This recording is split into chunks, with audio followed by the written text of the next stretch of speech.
Good evening, ladies and gentlemen. This is the Eccentric Mind Podcast with George Hernandez. Me. Welcome to the show, guys. And I have one particular topic today that's been constantly in my head. And it's something that I still have to deal with to this day. But I think over the last 6 to 8 months, things have really cleared and have become a lot more easy to deal with. And it's loneliness and dealing with growth, but in the process of growing, you become lonely. And the reason why I want to talk about this topic today is because, like I mentioned before, it's something that has always been close to home within this last trilogy of these last 3 years. And yeah, this is the reason why I want to talk about it today. And I think this is something that I still struggle with today. But like I mentioned before, it's definitely something that's just gotten better.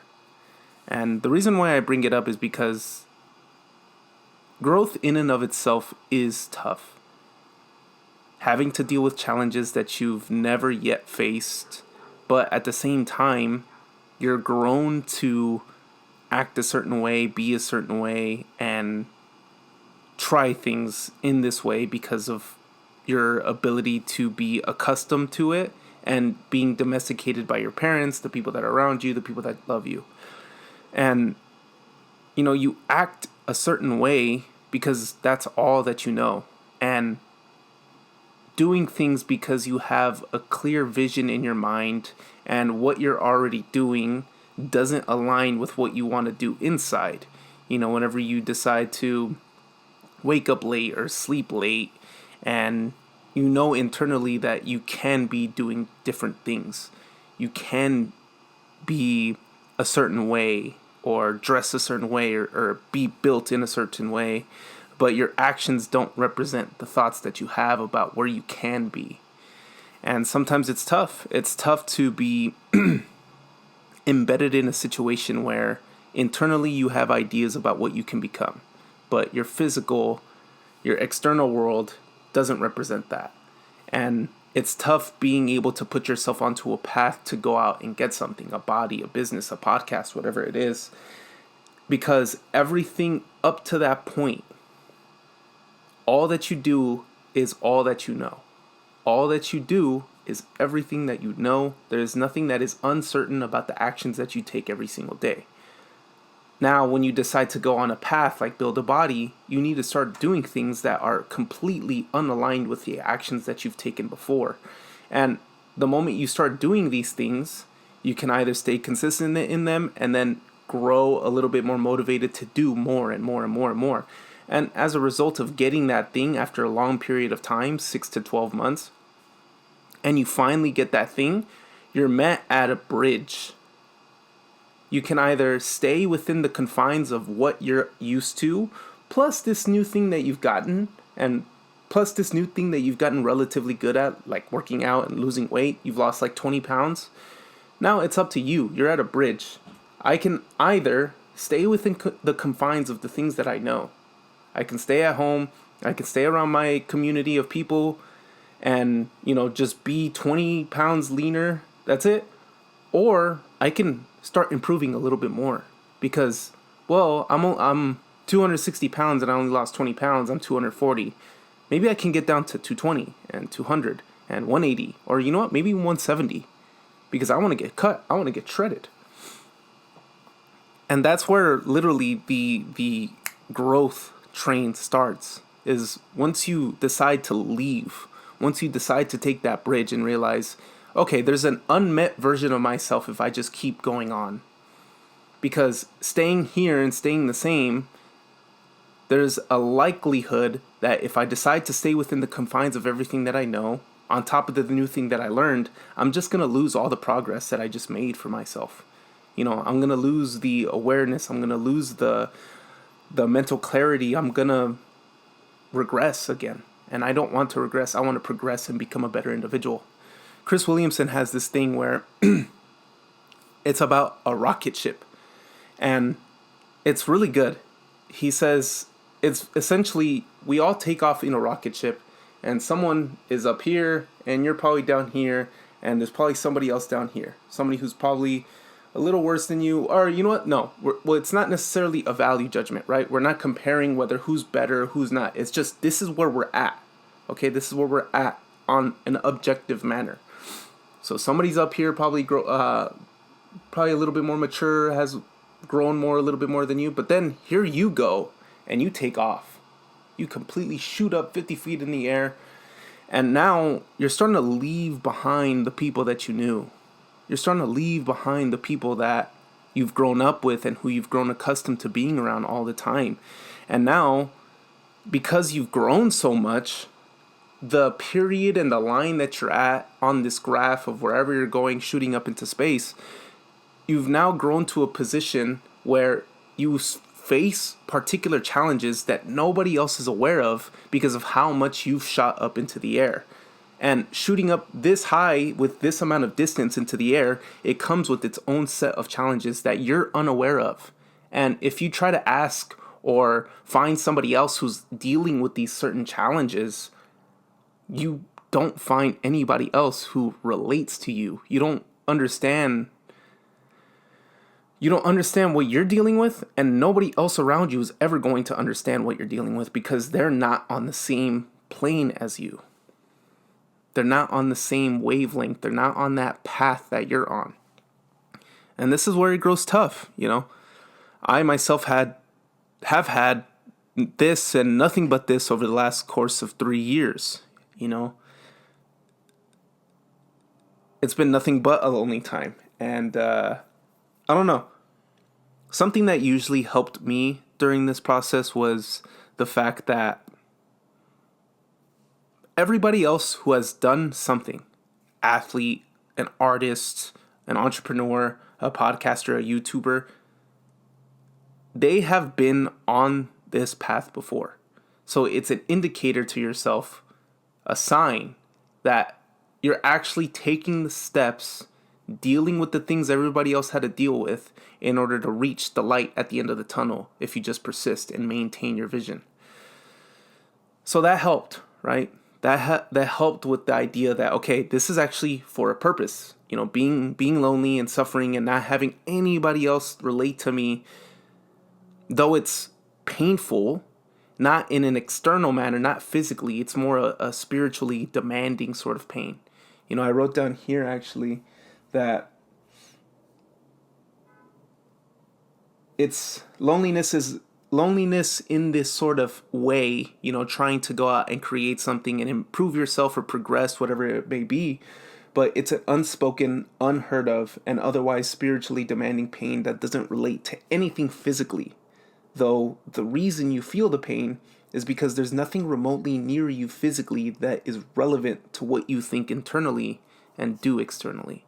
Everything that you think, the way that you see things, your awareness, but also what you do in a physical plane, you know, your productivity, your ability to train, your ability to run, your mindset on certain things, you've morphed yourself into this particular being that is capable of like just growing and expanding and becoming better. And though you're doing that for yourself, not many people really realize what it takes in order to get that. And they see you. Some people can get inspired by what you do, but others will just simply not understand you. You know, you can talk about X, Y, and Z, but they're going to hear A, B, C. They're going to hear D, E, F. And most of the time, if you talk about your particular pains, especially when it comes to loneliness, man, they're only going to humor you. You know, this is just me speaking from my own story, but it's like, it's a humoring thing. It's, oh, well, it's going to be okay.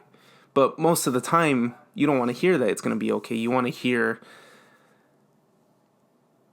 about the things that you're doing well. You want to hear about what you're doing. You want to hear, you just want to hear so much about the things that you're doing, trying to make sense of the challenges that are coming your way. You know, trying to gain a different perspective that you're not seeing. You know, the inside of your head ends up becoming a labyrinth because of how much you dig through your head trying to comprehend these challenges on what they mean, what we're supposed to do with them, and how we're supposed to react, and whether or not the way we reacted just now was good enough, or whether it was bad enough, or if I can improve the next time It's just this whole spiral and this cycle of just judging, shaming, but also this knack to refuse to let go of the bone or refuse to go back on your promises to yourself. And it's tough, man. It's fucking tough. And I don't know. I talk about this now is because just like I think about somebody who has to deal with this at the current moment, and like I just wish like some people had people to understand them, and I think that's what a lot of people need, is just to be understood sometimes. And myself having to deal with these challenges, man, like when I think back about that, like I was just a lonely kid, you know. Just trying to get better, man. Just trying to lead a better life. And yeah, you know, something that recently has been helping me though, and I think I'm in a much better position compared to where I was at before, but you know, it's still a process. It's still something that I have to not let myself dig myself deep into. And that's one thing, actually, is the thing that really did help me, shout out my therapist if you're watching this, is physically, you're not alone. I'm sure you have somebody who you can go and you can have a laugh with and just talk about random shit with. I'm pretty sure you have somebody who you can sleep on their couch. I'm pretty sure you have somebody who you can call right now, ask them for help, and they'll help you. I'm pretty sure you have, you know, your mom and dad or your uncle or your grandpa to just be there for you physically. And it's tough to come to realize that, because myself included, I did have people around me. And I created stories in my head that made it seem like they weren't there for me. Because there was plenty of times where, you know, I just needed someone to be there for me. I needed someone to hold me. I needed someone to have my back. And it was otherwise. It was a completely different story to them. And that just grew in me to become a self-efficient, self-productive, self-disciplined individual that I don't need you. Like, I don't need your help. I don't need your consolation. I don't need you. I take care of me. I don't need you. And once that flipped, it's kind of like this thing. I have this analogy that will probably paint the picture for you, but you know, I always pictured myself as somebody who was always asking for help and kind of always needed someone to tug me up and help me out along the way. And it's kind of like in those spy movies where they throw up the little grapple and they're trying to get the rock, you know, they're trying to get that rope tied on that rock or that palm tree so that way they can tug. And then if it's good enough and tight enough, they can brace themselves and they can climb this rope and climb this rock or this hill or whatever it is. I did that so often to the people that were around me. And essentially what that was me asking for help, me asking for advice, me trying to figure out this challenge. And each time I was getting denied, each time I was getting humored, each time, you know, I wasn't being paid attention to, or they would just leave and walk into the rooms the moment I was talking about this challenge, making me feel even more emptier and lonelier, right?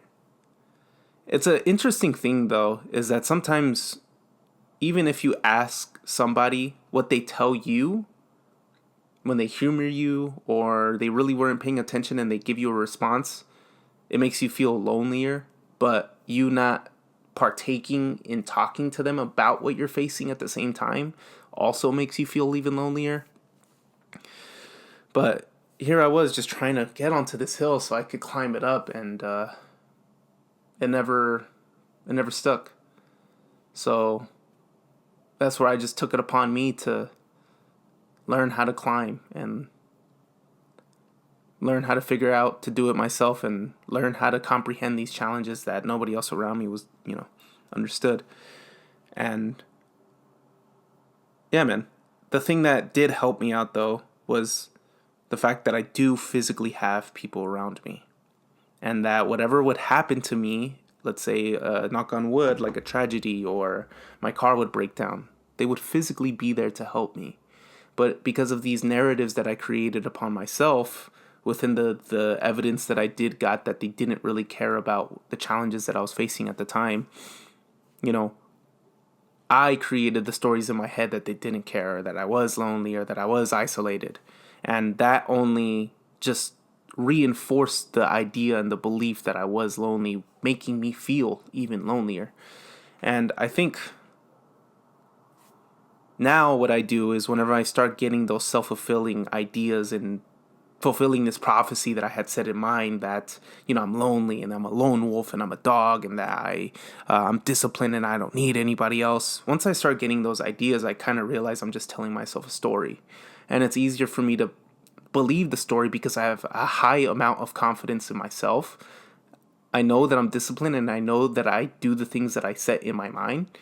But whenever I have these ideas, I can sometimes have a lot of confidence in my articulation and my awareness that I don't realize that the only reason I'm having these thoughts is by my crippling anxiety. So sometimes I'll believe the things that come out of my mouth, I'll believe the things that are coming out of my mind, and I'll think it's true. But now, instead of that, because it's coming from a place of anxiety and coming from a place of like isolation and like fear, I start questioning them. So whenever you start telling yourself a particular story that you're alone and that nobody understands you, start questioning it. Is this a story I'm telling myself? Or is this based on true fact? And it was easier for me to come up with stories that sounded really good in my mind, but I wouldn't go out in the external world and talk to people and actually gain evidence and facts that they didn't actually care about me. I wouldn't even try and talk to, like, for example, my brother or my mom or like the people at my work or my friends. Like, I wouldn't try and talk to them to see if the facts in my head were true. Instead, I would just create them in my head and take them in as if they were true and based on facts, but they weren't. So instead of questioning whether you're alone, understand you're not physically alone. And if you are like isolated, do your best to find people in any way. Okay? So this is where I kind of go into that. Some practical steps is, you guys might, we're at what, like 18 minutes? Okay. You guys, let me give you some good ones. Let's see. Let me think of one. Yeah. So there's this thing I've been writing in my book recently, and it's called sensory specific satiety. This is pretty cool. So whenever we go to like a drive-through and we buy a Wendy's burger and, we get the bag from the cashier and we bring it over into our car and we smell the cheese, we smell the meat, we smell the patty, we smell the ketchup, we smell the barbecue sauce. And we can at that time be extremely hungry. But once we bring in the bag of Wendy's over into our car and we smell the food, it's something that's called sensory specific satiety. So what that means is, because of what you smell, it actually gets rid of the hunger. Because not only are you smelling the food, but you're also anticipating yourself to eat the food. Hence why your hunger goes away. So next time you go to a drive-thru, just check this out because it's real. And I kind of made that connection with like, okay, well, what if I go around people who are like physically doing something? And I realized the cheat code. It's coffee shops. A majority of the time, whenever I feel lonely, is because nobody else is taking the actions or doing the things or thinking the same way that I am thinking. And it's hard to just go out and find people who are like-minded. You actually have to go and find people and be intentional about how you meet them. And I'll get to that. But one thing I learned too is that just getting myself around people who do the same things that I do. So I like question myself, like if I were to meet me, if I wanted to meet George right now, where would I meet him at? So I started going to the places that where I think I'd meet myself. And that's helped because I find people and start talking to people who are easy to talk to because they like the certain things that I like. But relating it back to sensory specific satiety is that if you go to a coffee shop, you're 100% of the time going to find somebody on their MacBook, on their laptop, writing, reading, or at the very least working on a school project.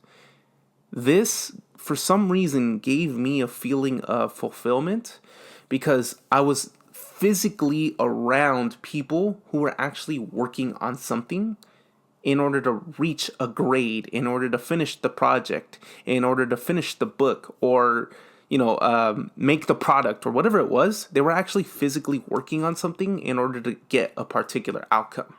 And just being within the vicinity of people who were like-minded enough to be able to work on themselves, that gave me fulfillment.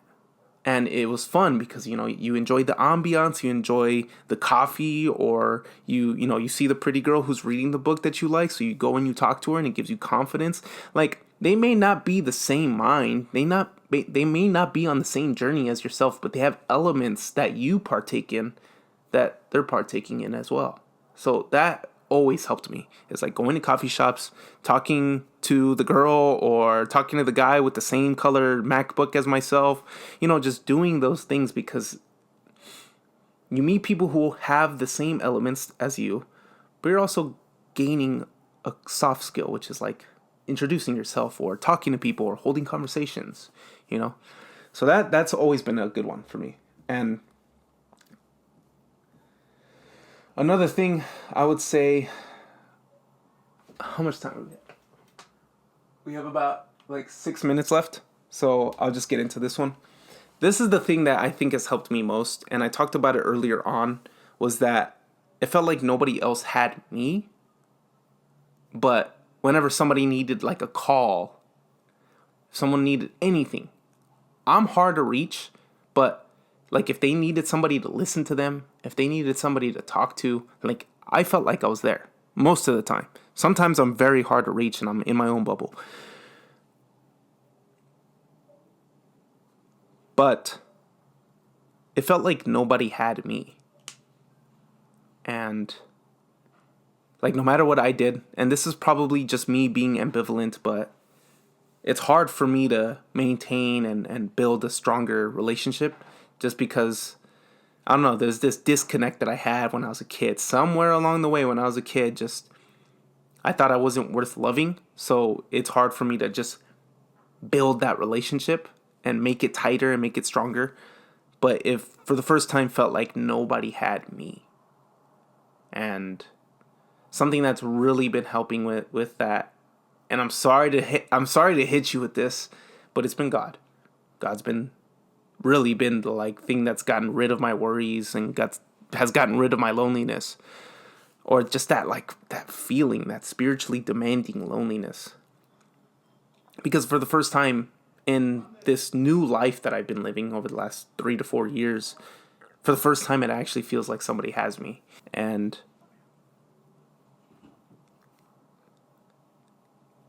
the result of me putting in effort, giving God that time, giving God that grace, it somehow has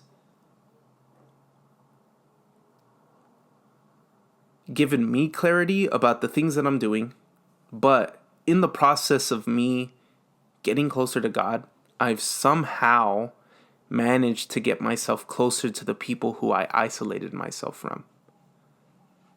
I'm closer to my mom. I'm closer to my dad. And me and my dad had a history of just not really being so close and loving to each other. I'm somehow getting closer to my friends and I'm actually having conversations that I actually enjoy having. And I don't know, that to me feels good.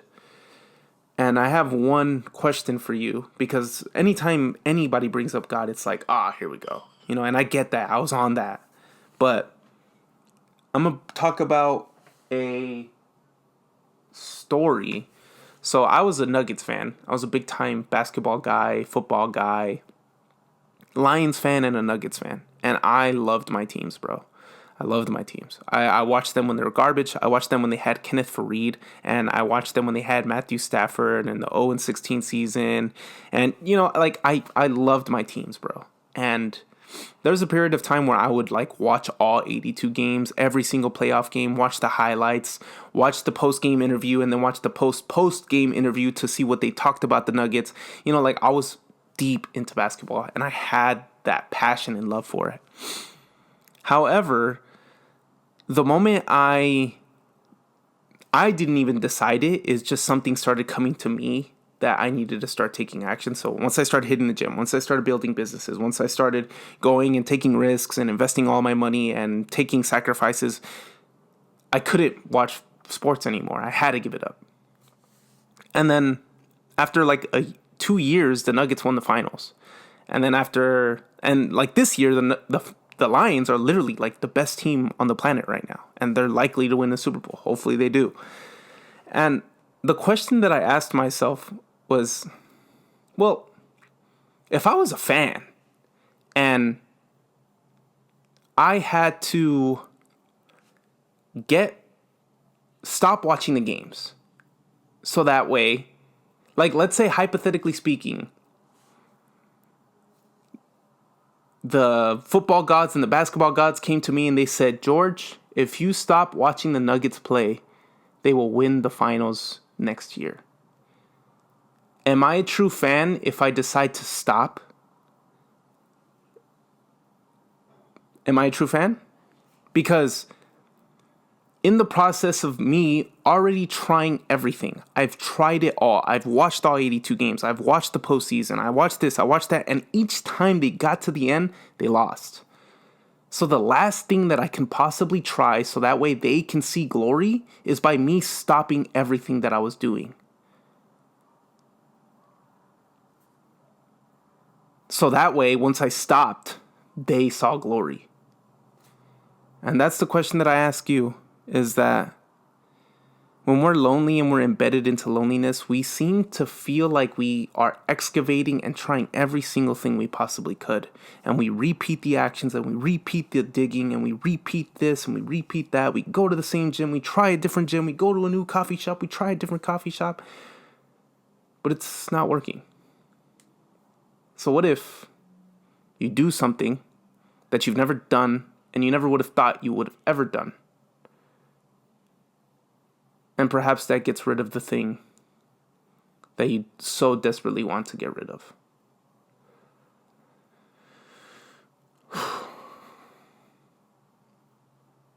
It's up to you. Because, like, what else are you going to try? And is it really going to hurt giving it a try? You never know. You never know if you don't try. I hope you got something out of this.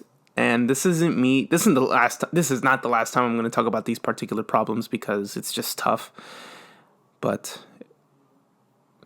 expect more. Expect a lot more. And I'm excited for what else is to come. But this has been the Eccentric Mind podcast. I hope you guys enjoyed. And most of all, I hope you guys have a fantastic day.